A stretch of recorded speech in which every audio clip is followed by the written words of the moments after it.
What kind of secret can a silent boy carry that stops a town in its tracks in a small Ohio diner at dawn, where bacon sizzles and coffee steams? A young waitress slides warm pancakes to a kid who never speaks, never smiles, day after day. She feeds him, no questions, no charge, just a quiet promise to keep hunger at bay. But one morning, the air shifts, engines roar, gravel crunches, and four black SUVs, red lights slicing the mist, blockade the parking lot. A woman in a crisp military uniform steps out, clutching a sealed envelope, her gaze heavy with a truth that could unravel everything. Who is this boy? What hides behind his shadowed eyes, and what's in that letter that makes an entire community hold its breath? Stay with me. This story will shatter your heart, then set it ablaze. How does a single spark of a kindness grow into a flame that changes lives? Ellie Harper was 30, a waitress who knew Daisy's diner like the back of her hand. Every creak in its oak floors, every rip in its red vinyl booths. Tucked along Route 42 in Millfield, Ohio, between a gas station with a flickering pump and a thrift store crammed with faded dreams. Daisy's was the town's pulse. Farmers griped about drought, truckers slurped black coffee, and the jukebox hummed Johnny Cash, its twang mingling with the clink of forks and the lengking of the bell above the door. Daisy wasn't just a diner. It was where Millfield laughed, cried, swapped secrets over cherry pie, and buried them in small talk. Ellie lived alone above the hardware store, her one bedroom a sanctuary of worn sci-fi paperbacks, Ender's Game, The Martian Chronicles, their pages soft from late-night escapes. On her dresser sat her father's fireman's helmet, scorched black from the blaze that took him when she was 14. Tom Harper, a volunteer firefighter, had charged into a burning house to save a neighbor's kid, trading his life for hers. A year later, Ellie's mom, Clara, lost her battle with a failing heart, leaving Ellie to stitch herself back together.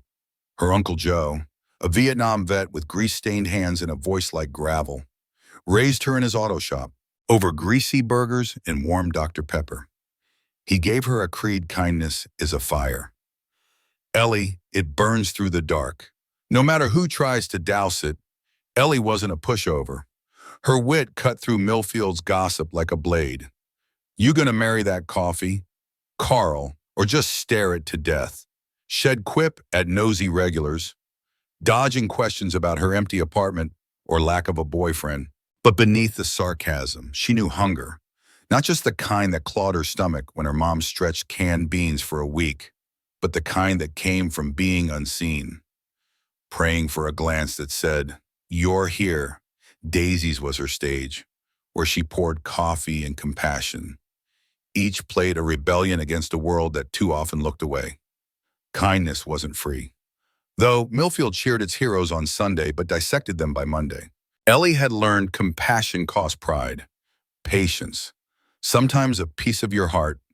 Still, she tied her shirt apron each dawn, her father's helmet a silent vow to keep the fire burning. She didn't need big tips or a winter coat that fit. All she needed was to know that, for someone. Today hurt a little less. But Ellie's world, the chatter of plates, the hum of small town secrets was about to ignite, sparked by a boy whose silence would change everything. On a crisp October morning, when frost traced delicate webs across Daisy's diner's windows and the air carried the faint bite of overdone toast, the bell above the door chimed. Ellie Harper paused, her rag hovering over the counter, eyes flicking to the entrance. A boy, maybe 10, slipped inside, small for his age, his gaze sharp and wary, like a deer sensing a hunter. His faded hoodie hung loose, sleeves frayed, a tear at the cuff revealing a thin wrist that looked too fragile for the weight of his oversized backpack. In his hands, he clutched a battered copy of Ender's Game, its cover worn soft, a slip of paper peeking from the pages with two scrawled words, "Don't ask." He slid into the corner booth, farthest from the door, curling into the shadows as if he could will himself invisible. Ellie approached, a glass of water in hand, ice clinking softly against the glass. "Morning, kid," she said, setting it down with a paper straw. Her smile warm but measured, like she was coaxing a stray kitten. Big fan of space battles. She nodded at the book, her voice light, testing the waters. The boy gave a nod so slight it was barely there. His eyes locked on the pages, fingers gripping the book until his knuckles whitened. His hand trembled as he reached for the water, a faint shake that made Ellie's chest tighten. She'd seen that tremor before in her own hands. Years ago, when hunger was a secret she buried under silence. Water's on the house, she added, lingering just a moment. He didn't look up, but his shoulders relaxed a fraction, as if her words were a lifeline in a storm. Ellie returned to the counter, stealing glances as she poured coffee for a trucker. The boy subbed his water slowly, eyes darting across the room without moving his head, mapping every exit, every face. Carl, the retired mechanic with a scowl etched into his face, didn't notice him, too busy grumbling about gas prices. Barb, the cook, was flipping pancakes at the grill, oblivious. But Ellie saw him. The way he sat, small and guarded, was a mirror to her past, a kid who knew what it was to be hungry, not just for food, but for safety, for someone to care. He came back the next morning, same booth, same hoodie, same book. Water, he mumbled, his voice a whisper that barely cut through the jukebox's twang. Ellie brought it, her smile bolder now. You know, this place makes a killer pancake. Ever give him a shot? He shook his head, quick and sharp, like the question was a trap. She didn't push, but as she wiped down tables, she watched him.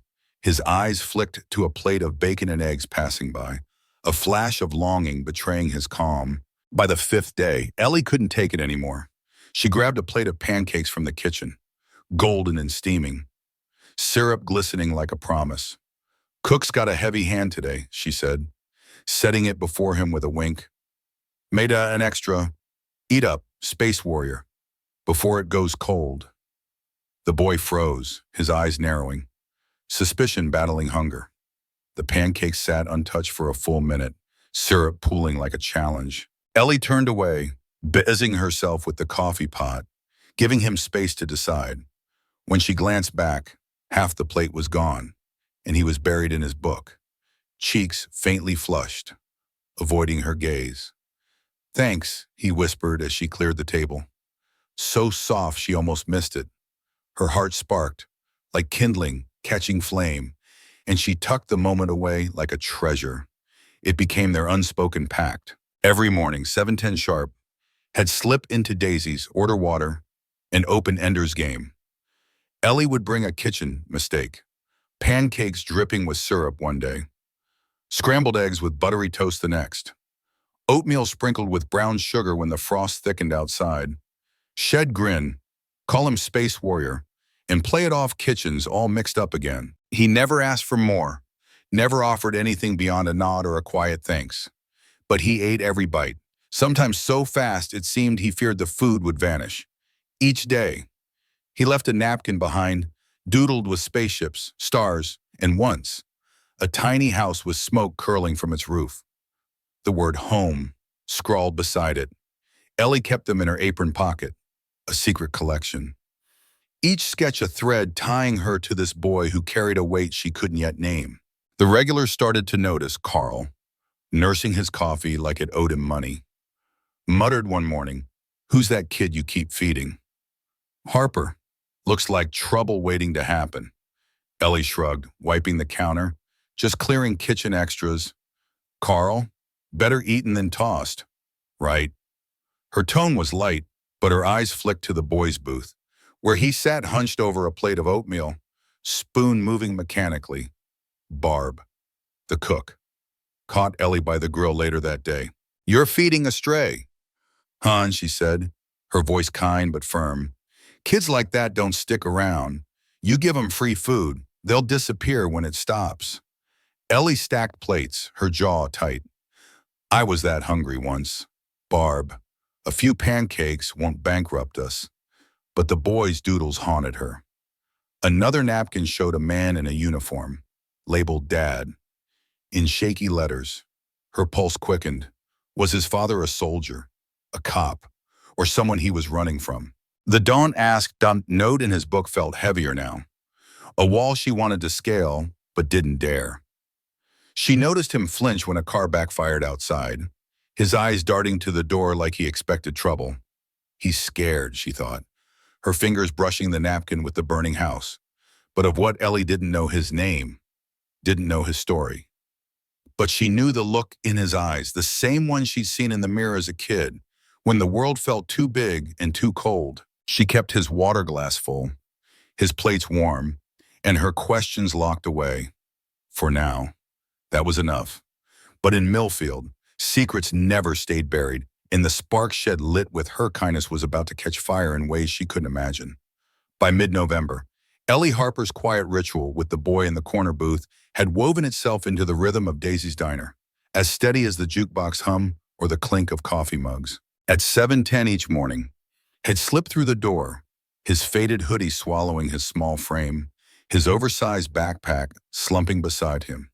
He'd open his worn copy of Ender's Game, the Don't Ask, note a silent shield, and order a glass of water in a voice barely above a whisper.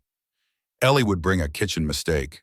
Golden pancakes one day, fluffy eggs with toast the next, oatmeal dusted with brown sugar when the Ohio frost bit harder. Shed wink.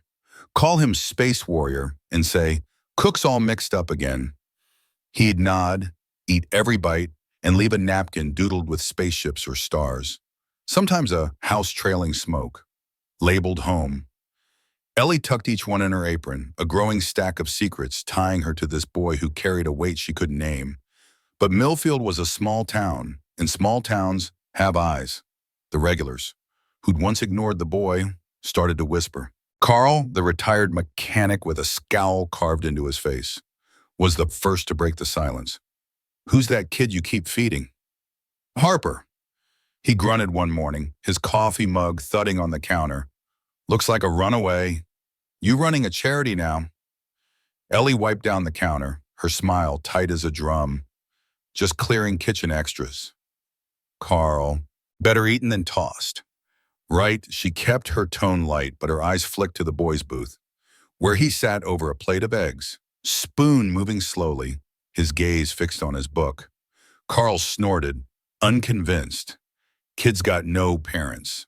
Mark my words." Trouble waiting to happen. Barb, the cook, was next. She caught Ellie by the grill during a lull, her apron streaked with grease. "You're feeding a stray." "Hun," she said, her voice soft but edged with warning. "Kids like that, they don't stick around. You give them handouts. They'll bolt when the food dries up. Seen it before." Ellie stacked plates, her jaw clenching. "I was a stray once." "Barb," she said, her voice steady. "A plate of pancakes didn't ruin me." She didn't look up, but her uncle's words burned in her chest. "Kindness is a fire, no matter who tries to snuff it out." Barb sighed, shaking her head, and went back to flipping burgers. The boys' doodles grew stranger, feeding Ellie's quiet unease. One napkin showed a spaceship orbiting a burning planet, the word home scrawled in shaky letters. Another depicted a man in a uniform, Dad, written in a child's uneven hand. Her pulse quickened as she slipped it into her pocket. Was his father a soldier, a firefighter like her dad, or someone he was hiding from? The Dawn asked him. Note in his book loomed larger, a warning she wanted to heed but couldn't ignore. She noticed him flinch at loud noises, a car backfiring, a dropped tray, his eyes darting to the door like he expected someone to burst through. He's scared, she thought, her fingers brushing the napkin with the smoking house. But of what? The tension boiled over one frigid morning when Ray, the diner's manager, called Ellie into his office. The room, a cramped box smelling of stale coffee and motor oil, felt smaller under Ray's stare. A former Marine with a buzz cut in a scar across his brow. Ray had lost his brother in Iraq and ran daisies like a tight ship, every penny accounted for. "Harper," he said, leaning back in his creaking chair, "you're giving away food. That kid's meals aren't free, and neither's your paycheck." Ellie twisted her red apron in her hands, her stomach nodding. "He'll cover it." "Ray," she said, Her voice firm despite the tremor in her chest. From my tips, 1 meal a day I can manage. Ray's eyes narrowed, his scar twitching. I've seen good people burned by good intentions, he said, his voice low, heavy with ghosts. My brother trusted the wrong folks overseas, and it cost him everything. She stayed so. You don't know this kid. He could be trouble. Or worse, playing you for a fool. Ellie met his gaze, her resolve hardening. I know he's hungry, she said. That's enough for me. Ray rubbed his scar, exhaling sharply. Fine, pay for it. But if this kid causes a stink, or your work slips, it stops. Got it. Ellie nodded, relief flooding her, though it was tinged with dread. Those tips were her grocery money, her electric bill, the new boots she'd been saving for to replace the ones with holes. But the boy's quiet thanks, the way his eyes softened when she set a plate down, was worth more than any paycheck. The whispers didn't stop. Carl's mutterings grew louder, spreading to other regulars like a slow poison. Kids dodging something, he said to a trucker one morning. Loud enough for Ellie to hear. No parents, no name, bet he's in foster care. Or worse. The trucker nodded, sipping his coffee. Seen kids like that in Youngstown. Look all innocent. Then your tips are gone. Ellie's jaw tightened, but she kept pouring coffee, her hands steady. Not everyone was so cynical. Mrs. Delaney, a retired librarian who tipped in quarters and smelled of lavender, spoke up at her usual booth. That boy's at the library sometimes, she said, her voice carrying over the jukebox. Always reading those space books. He's no trouble. Just looks like he's carrying the world. Ellie caught her eye, a flicker of gratitude warming her. Someone sees him, she thought, her heart lifting. Then Carl crossed a line. One evening, he posted a shaky video on the local Millfield X page, Ellie setting a plate of pancakes before the boy. Her wink caught in grainy focus. The caption read, Daisy's Diner Charity or Scam. Waitress feeding some kid for free. What's the catch?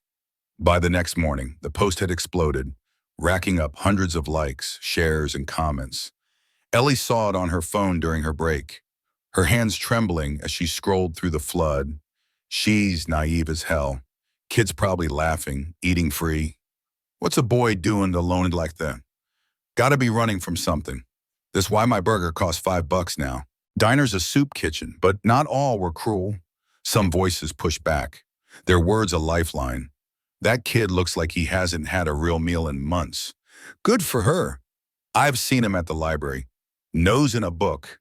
He's not trouble. He's alone. My mom was a waitress. Fed kids like that. This Ellie's a hero in my book.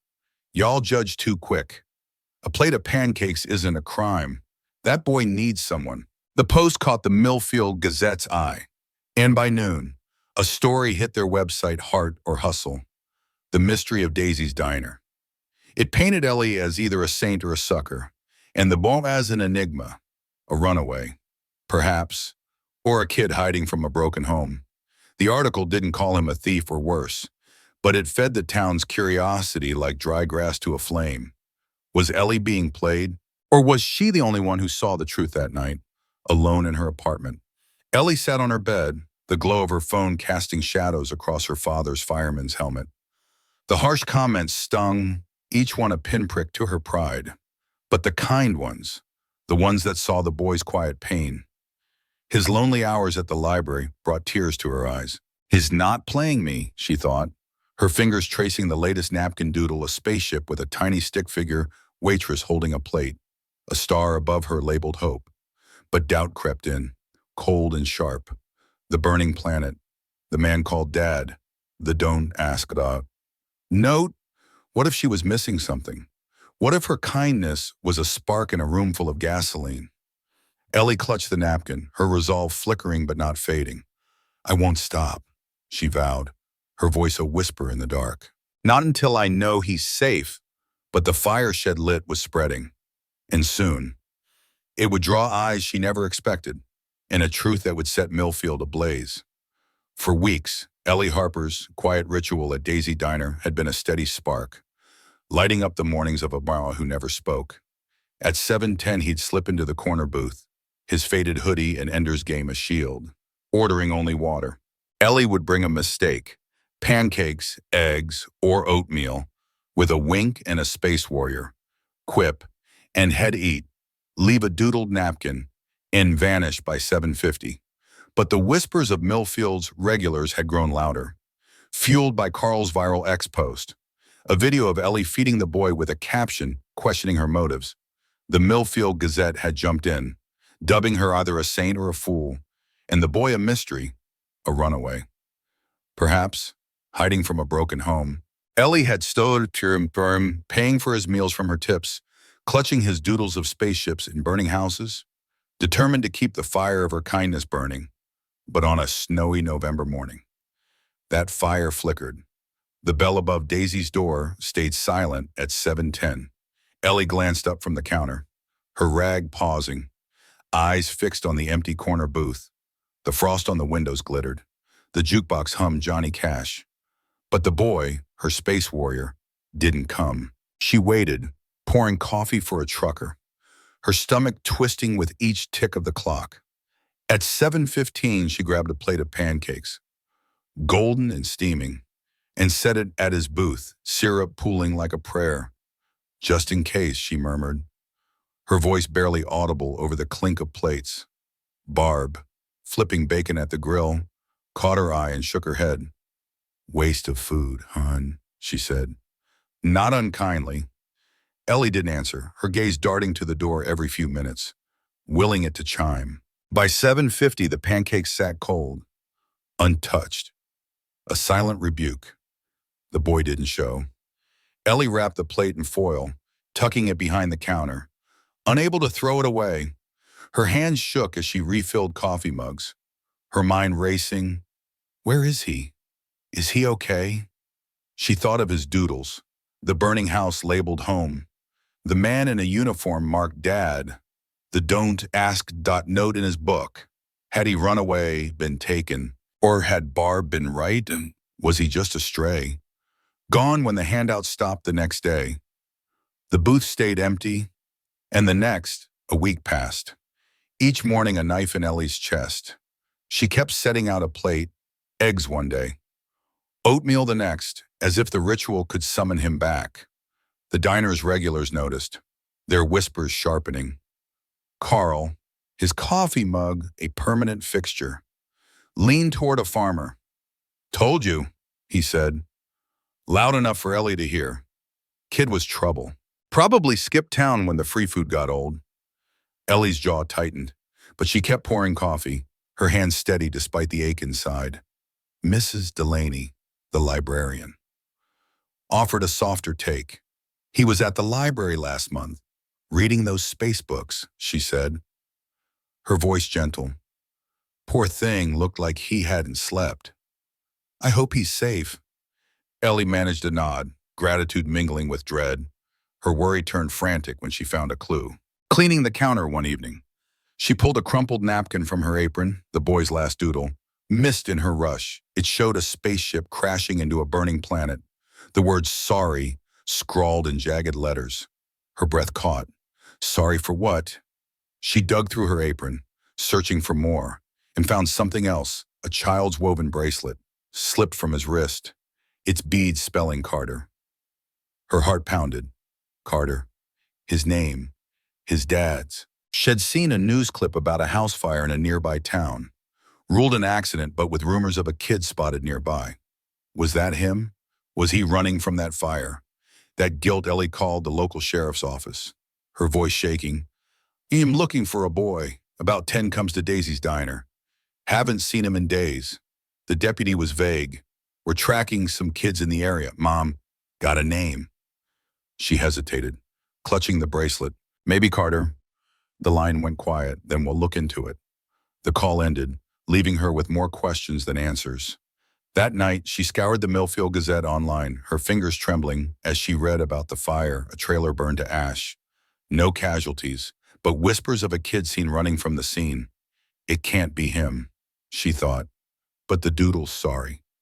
burned in her mind. The X post kept growing, a wildfire Ellie couldn't contain. Carl's video had hit thousands of views. The comments a battleground. Some tore her apart. She's a fool. Kids probably laughing, eating free while she's broke. No parents, no name. He's dodging foster care or worse. Diner's gonna tank if she keeps this up. My coffee's not subsidizing strays. Others fought back. Their words a lifeline. That boy's eyes scream he's hurting. Ellie's the only one who cares. Saw him at the library, always reading. He's not a thief. He's lost. My dad was a waiter, fed kids like that. Ellie's doing while it's right. Y'all are heartless. A kid's hungry, and she's feeding him. That's it. The Gazette doubled down, publishing a follow-up Daisy's Diner drama, Where's the Mystery Boy? It speculated he was a runaway, maybe tied to the nearby fire, but stopped short of calling him trouble. The article turned Ellie into Millfield's lightning rod. Half the town saw her as a hero, half as a naive do-gooder. Curious customers started showing up, some leaving bigger tips, others snapping photos of the empty booth, whispering about that waitress and her kid. Ellie hated the attention, her cheeks burning as she poured coffee, but she kept her head down, her apron pocket heavy with the Carter, bracelet and the sorry doodle. Ray noticed her distraction. One evening, as she scrubbed the counter, he pulled her aside, his marine scar catching the diner's dim light. "You're slipping, Harper," he said, his voice softer than usual. "You're checking that door every 5 minutes, and it's messing with your work." Ellie's eyes stung, but she met his gaze. "I'm worried." "Ray, he's just a kid." Ray sighed, rubbing his neck. "I lost my brother because I didn't see the signs," he said, his voice rough. "I misjudged you, thinking you were naive. But don't let this kid break you. You don't even know his name." Ellie swallowed, the bracelet a weight in her pocket. "I know he's scared," she said. That's enough, alone in her apartment. Ellie sat on her bed, her father's fireman's helmet glinting in the moonlight. She spread the boy's doodles across her quilt. Spaceships, stars, the burning house, the crashing ship with sorry. The Gazette's fire story replayed in her head. The rumors of a kid at the scene. Was he there? Did he run because of it? She thought of her own hunger as a kid, the night she'd cried herself to sleep, invisible to the world. He's not invisible, she thought, clutching the Carter. Bracelet, not to me, but doubt clawed at her. What if he'd left for good? What if her kindness had pushed him away? Or worse, into danger? Ellie's fire was flickering, caught between hope and fear, and the town's eyes were on her, waiting for answers she didn't have. But something bigger was coming. A spark that would ignite the truth and change everything. For weeks, Ellie Harper's quiet act of feeding a silent boy at Daisy's Diner had been her rebellion against a world that looked away. Each morning, she'd set pancakes or eggs before him, calling him Space Warrior, with a wink, while he left doodles of spaceships and burning houses, a bracelet marked Carter, and a mystery that gripped her heart. But Millfield's whispers had turned cruel. Fueled by Carl's viral X-post and the Gazette's speculation about the boy, a runaway, perhaps tied to a nearby fire. When he vanished without a trace, Ellie's hope flickered, her days haunted by his empty booth and a napkin scrawled with "sorry." She'd clung to his doodles. The Carter, bracelet, and her uncle's mantra. Kindness is a fire, but on a snowy morning, 23 days after the boy disappeared, that fire was about to blaze. At 9:04 a.m., Daisy's Diner fell silent. The jukebox twang faded, forks froze midair, and coffee mugs hung suspended as a low growl shook the windows. Ellie, refilling a trucker's cup, glanced up, her heart lurching. Outside, 4 black SUVs, their special forces plates gleaming, rolled into the parking lot, red lights slicing through the snow-flecked mist. Tires crunched gravel, engines hummed with authority, and the vehicles formed a tight semicircle, blockading the diner like a scene from a war movie. Customers gaped, whispers dying as uniformed soldiers stepped out, standing at attention beside each SUV. their breath clouding in the cold. From the lead vehicle emerged a woman, her dress uniform crisp, metals glinting like stars. Her face, weathered yet resolute, commanded the morning light as she strode toward the diner. Flanked by two officers, a crisp envelope in her hand, the bell above the door chimed, sharp and final. As she entered, the diner's hum, the clatter of plates, the hiss of the grill, vanished, leaving only the soft buzz of the fridge. Ray, the manager, emerged from his office, smoothing his tie, his marine scar twitching. "Can I help you, ma'am?" he asked, his voice higher than usual. The woman removed her cap, her gaze sweeping the room. "I'm looking for Ellie Harper," she said, her voice clear, authoritative, yet softened by something deeper. Gratitude, perhaps, or grief. Ellie stepped forward, coffee pot still in hand, her pulse hammering. "That's me," she said, setting the pot down, her hands trembling despite her effort to stay steady. Every eye in the diner turned to her. Carl's scowl, Barb's wide stare, Mrs. Delaney's curious squint. The woman's expression softened. Just a fraction. "Colonel Sarah Mitchell, U.S. Army Special Forces," she said, extending the envelope. "I'm here on behalf of a promise to one of my soldiers." Ellie's breath caught, the word Carter. Flashing in her mind, she took the envelope, its weight heavier than paper should be. "I don't understand," Ellie said, her voice barely above a whisper. "Who's this about?" Mitchell's eyes held hers, steady and sure. "The boy you've been feeding," she said. "Noah Carter, age 10, son of Staff Sergeant Michael Carter, one of the finest Green Berets under my command." Gasps rippled through the diner, forks clattering as customers leaned forward. Ellie's knees wobbled, the bracelet in her apron pocket suddenly burning. Noah Carter. His name, his story, was real. Mitchell's voice softened, but each word landed like a stone. Michael deployed on a classified mission last spring. His wife passed years ago, and he left Noah with his sister. She abandoned him weeks later, leaving him alone in their trailer. Noah survived on his father's VA benefits, too proud to ask for help. "He came here every morning, and you fed him, no questions, no judgment." Ellie's throat tightened, images flashing, Noah's trembling hands, his hungry eyes. The don't ask. "Note, he was alone. What about the fire?" Ellie blurted, the Gazette story echoing in her head. Mitchell's jaw tightened. That trailer fire. It was an accident, caused by his aunt's negligence. Noah was there, tried to stop it, but ran when it got out of control. He blamed himself, carried that guilt. That's why he stopped coming. He was scared of being taken, of losing his dad's memory. Ellie's hand flew to her pocket, the sorry doodle searing her fingers. He thought it was his fault. "Is he okay?" Ellie asked, her voice cracking. Mitchell nodded, a faint smile breaking through. "Noah's safe, with a foster family in Virginia. He collapsed at school from exhaustion, and social services found him. But for months, you were his lifeline." She opened the envelope, revealing a journal page, its edges worn, ink smudged but legible. "This is from Michael's gear," Mitchell said, her voice steady but thick. He wrote, "If I don't make it, find the waitress at Daisy's diner. She's keeping my boy alive." The diner was silent, even Carl's scowl gone. Ellie's eyes blurred as she took the journal page. Michael's words swimming, "She's keeping my boy alive." Mitchell's voice dropped, almost a whisper. "There's more." Noah wrote to his dad, letters he hid in Ender's game, mailed through our unit. One reached Michael before his plane went down in a classified op. We found it in the wreckage. She pulled a folded paper from her pocket, Noah's childish scrawl visible. He wrote, "Miss Ellie doesn't ask who I am. She makes mornings okay. She gives me hope." Ellie's tears spilled over, the diner blurring around her.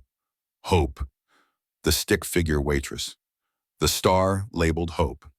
In his doodle, it was her. Mitchell straightened, her voice catching. "Michael's last wish was to thank you. What you did, feeding a soldier's son, preserving his dignity. It meant everything to him, to us. She snapped to attention, rendering a formal salute, her medals glinting. Behind her, every soldier in the room, and those outside, visible through the frosted windows, saluted in unison, a gesture so rare for a civilian that the diner seemed to hold its breath. Customers stood, some crying, some ashamed, their earlier doubts dissolving in the weight of the moment. Ellie clutched the journal page, her voice barely audible. "I didn't know," she whispered. "I just couldn't let him go hungry." Mitchell's eyes softened. "Sometimes, Miss Harper, that's enough. Sometimes, feeding a child without asking why is the greatest kindness of all." The diner erupted in murmurs, a mix of awe and regret. Carl stared at his coffee, silent. "Mrs." Delaney dabbed her eyes with a napkin. Barb leaned against the grill, shaking her head, a faint smile breaking through. Ellie stood frozen, Noah's letter and Michael's journal a lifeline in her hands. Her small act, a plate of pancakes, a smile, a moment of seeing, had reached across a war, a crash, a boy's broken world. The fire shed lit had burned brighter than she'd ever imagined. And though the truth was hers, the story was far from over. In the heart of Daisy Diner, Ellie Harper stood trembling, clutching a soldier's journal and a boy's letter. Her small act of feeding a silent child named Noah Carter, unveiled as a lifeline that reached across a war. Colonel Sarah Mitchell had just saluted her, flanked by Special Forces soldiers, revealing Noah as the son of Staff Sergeant Michael Carter, a Green Beret killed in a plane crash. His final wish to thank the waitress who kept his boy alive. Noah's letter, found in the wreckage, called Ellie the one who makes mornings okay. A spark of hope in his lonely world. The diner, once buzzing with Carl's cruel ex-post and Millfield's gossip, now stood in awe. The truth of Ellie's fire, her unwavering kindness, burning brighter than ever. But the story wasn't over. That fire was about to spread, changing Daisy's, Ellie, and Noah forever. The silence in Daisy's diner broke as Colonel Mitchell stepped forward, her boots clicking on the oak floor. She reached into her pocket, pulling out a Special Forces challenge coin, its surface engraved with Semper Fidelis on one side and for Noah on the other. "This is for you," she said, pressing it into Ellie's hand, her grip firm but warm. "From Michael's unit, for giving his son a reason to keep going." Mitchell snapped another salute, her voice ringing out Semper Fi. The soldiers behind her echoed in unison, their voices a thunder that shook the diner's walls. Customers rose to their feet, some clapping, others wiping tears. Mrs. Delaney, the librarian, sobbed into her napkin. Barb, leaning against the grill, managed a shaky smile. Even Carl, his scowl softened, stared at his coffee, unable to meet Ellie's eyes. Ellie's fingers closed around the coin, its weight grounding her as tears spilled down her cheeks. "I didn't know," she said, her voice cracking. I couldn't let him go hungry." Her words hung in the air, simple yet profound, a testament to the fire her Uncle Joe had taught her to keep burning. The diner erupted in applause, a wave of sound that drowned out the jukebox twang. A trucker, his flannel stained with grease, slipped a 20 into Ellie's tip jar, muttering, "You're one of the good ones." A young couple snapped a photo, whispering about the pancake lady. For the first time, Ellie didn't shrink from the attention. She stood taller, the coin and Noah's letter anchoring her, proof that her small spark had blazed into something extraordinary. The story spread faster than a Midwest wildfire. A customer's shaky TikTok video of Mitchell's salute went viral, racking up millions of views with hashtags like #Daisy's Diner and #PancakeHero. The caption read, "This waitress fed a soldier's kid for free." Then the army showed up. Comments flooded in. "This is why I believe in people. Crying in my car. She's a real American hero." Daisy's became a pilgrimage site, drawing veterans, families of soldiers, and curious travelers from as far as Cleveland. The parking lot overflowed, the bell above the door chiming nonstop, and Ellie's tip jar brimmed with bills and notes. Keep the fire burning. For Noah. The Millfield Gazette ran a front-page feature, The Waitress Who Fed a Hero Son. And for once, Carl stayed silent, his ex-post buried under waves of praise. Ray, the Marine-turned-manager, saw the shift and acted. One evening, he hung a flag by Noah's old booth, a brass plaque beneath it reading, "For those who serve and wait." He called Ellie into his office, his scar catching the light. "You changed this place." "Harper," he said, his voice gruff but warm. "My brother would have liked you. Always said kindness was braver than any fight." He unveiled a new policy, pay what you can, funded by donations from the TikTok fame, ensuring no one left Daisy's hungry. "It's your idea," he said, nodding to the plaque. "You started this fire." Ellie's eyes stung, her father's helmet flashing in her mind. Kindness is a fire, she thought, and now it was warming more than just her. A week later, a letter arrived, postmarked from Virginia. Ellie's hands shook as she opened it. Alone in her apartment, her father's helmet glinting nearby, Noah's handwriting, careful but childlike, filled the page. "Dear Miss Ellie, you didn't just give me food. You gave me a reason to keep going, even when I thought the world was all dark. You made mornings okay, like Dad used to.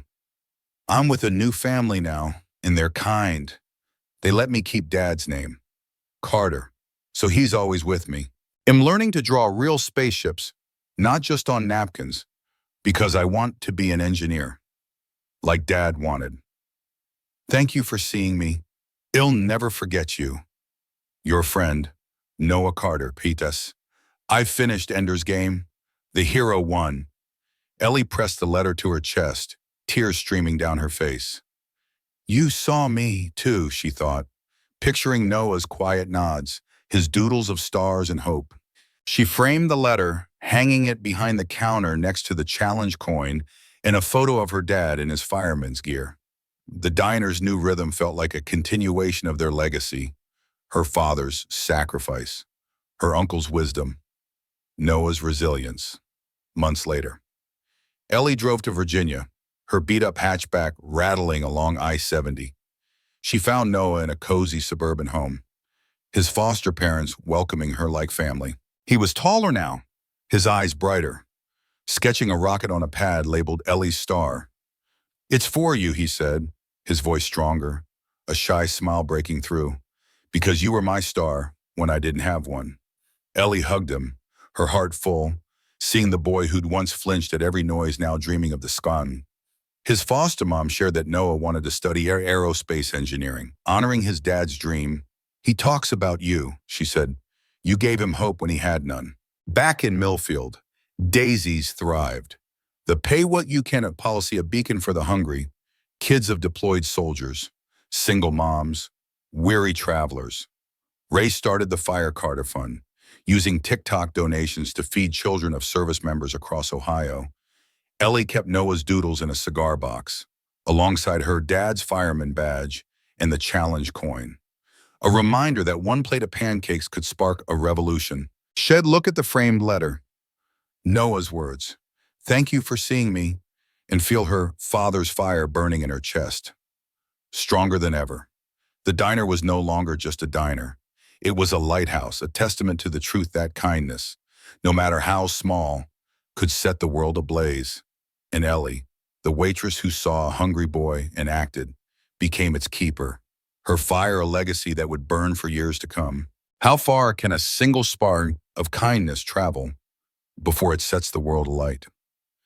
Ellie Harper stood behind the counter at Daisy Diner, her red apron tied tight, her father's fireman's helmet gleaming in her apartment upstairs.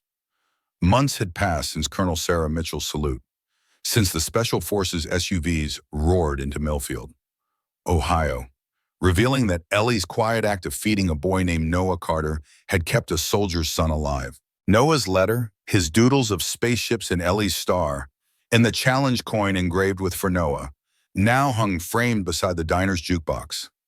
Symbols of a fire that had spread beyond a small-town booth. Daisy's had become a beacon.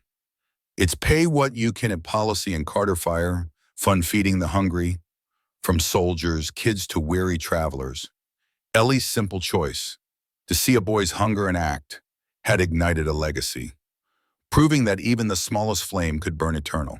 Ellie often paused by Noah's old booth, now marked with a brass plaque for those who serve and wait.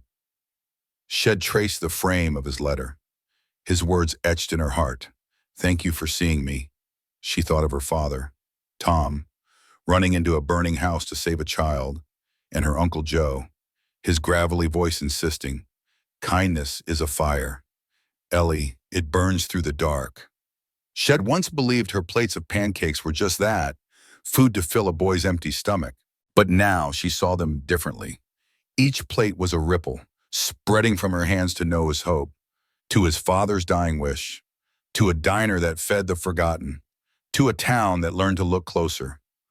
One stack of pancakes, Shed whispered to herself, a smile tugging her lips, can start a revolution. Daisy's Diner was no longer just a pit stop on Route 42. It was a lighthouse, its neon sign aglow against Ohio's snowy nights, drawing those who needed more than a meal, a place to be seen, to be warm, to be human. The TikTok video of Mitchell's salute still circulated, its millions of views turning Daisy into a legend. A place where veterans shared stories over coffee, where families left notes in the tip jar, keep the flame alive. The Carter Fire Fund, named for Noah and his father, grew, feeding children of service members across the state. Each meal a testament to Ellie's fire. Ray, the gruff manager, kept the fun running, his Marine heart softened by the boy who'd sat in his diner and the waitress who'd refused to look away. Ellie's life had changed, too. She still lived above the hardware store, her sci-fi paperbacks stacked high, but her cigar box held new treasures. Noah's doodles, the challenge coin, her dad's fireman badge, and a photo of her hugging Noah in Virginia. His Ellie's star, sketch in hand. She'd visit him when she could, watching him grow. His dreams of aerospace engineering taking flight. He'd send her new drawings, rockets, not just spaceships, each one a reminder that her kindness had given him wings. But it wasn't just Noah. Every kid who ate at Daisy's, every parent who thanked her with teary eyes, carried a piece of her fire, a spark Shed lit without knowing its reach. Sometimes, late at night, Ellie would sit on her bed, the diner's neon flickering through her window, and think about how it all began. A boy, a plate, a choice. Shed once feared her kindness was too small, a fleeting warmth in a cold world. Now she knew better. Kindness wasn't small. It was a flame that leapt from heart to heart, a chain reaction that could outshine the darkest nights. In a world that's quick to judge, Shed murmur, her fingers brushing Noah's framed letter. A plate of pancakes can be a rebellion. And me, I've stopped at places like Daisy's Diner in every corner of this country, small-town spots where the coffee's strong.